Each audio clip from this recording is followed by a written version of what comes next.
yung piso mo kinabukasan ko, which is ito yung nag-start ito nung 2019 at may resolution sila dito, and then ito ay piso mo kinabukasan ko is literally every day naguhulog yung mga kasama dito ng mga non-government. Bumuo kami ng Memorandum of Agreement which may mga cooperatives, non-government na mga kasamahan ng mga nagtitinda dyan dito sa amin. Oo, literally nagbibigay sila ng 1 peso every day, and then yung nakukuha namin na pera doon is nakalagay sa MOA namin na meron kaming CICL, car. Ang binibigay namin doon, pino-purchase namin ng kanilang school supplies and then uniform.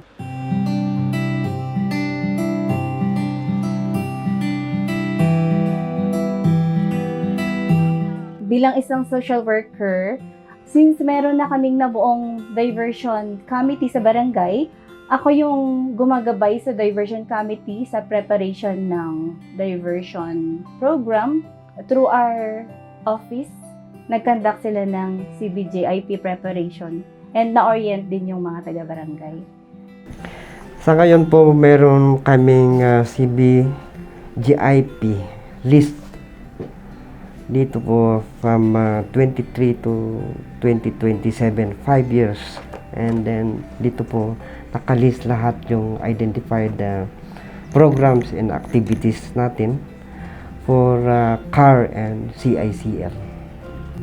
Conduct of peace dito and ERPAT empowerment and reaffirmation of paternal activities and child rights. We have distribution of leaflets on positive parenting and marami pa man. Ang pagbuo ng programa para sa mga bata, particularly sa mga children in conflict with the law at children at risk, is nagkakaroon kami ng quarterly meeting. Tinitingnan namin kung anong problema sa mga bata, ano yung mga causes kung bakit sila naging ganon, and then magpo-formulate kami ng mga activities, programs para sa kanila.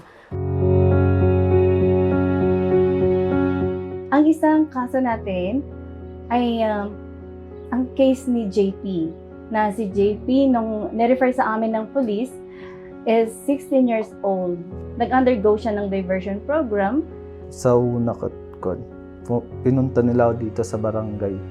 Tapos, siya nila ako pinunta doon sa NSW. Tapos, gumawa kami ng mga kasunduan tungkol sa mga pagbabago ko.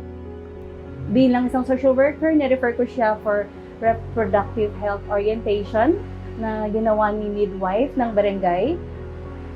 Yung mother niya nag-attend ng parent effectiveness seminar sessions in partnership with MS and barangay.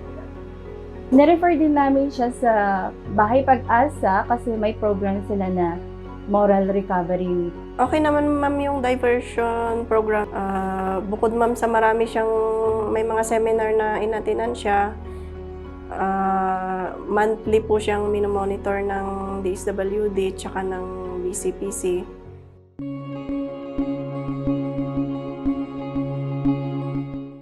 Marami po tayong iniisip na maging programa, and like in the diversion committees, maybe skills program. Kailangan naming madagdagan yung mga programs para sa mga bata. Parent effectiveness kasi doon kailangan natin i-strengthen yung parenthood kasi yun ang pinaka-the best. Natutunan kong baguhin yung sarili ko. Natutunan kong maging mabuti. Pinapahalagan ko ng sinasabi ng mga magulang. Tulong-tulong po tayo, and we have to continue these programs and activities in our barangay for the progress and ikagaganda ng mga kabataan, especially on CAR and CICL. Kami at saka sa aking mga kasamahan, hindi mapapagod sa pag-assist, pagtulong sa mga batang nangangailangan, lalo na sa mga CICL natin at CARCAT. Kahit na ganun sila, huwag nating silang talikuran. Kumbaga, tulungan natin sila.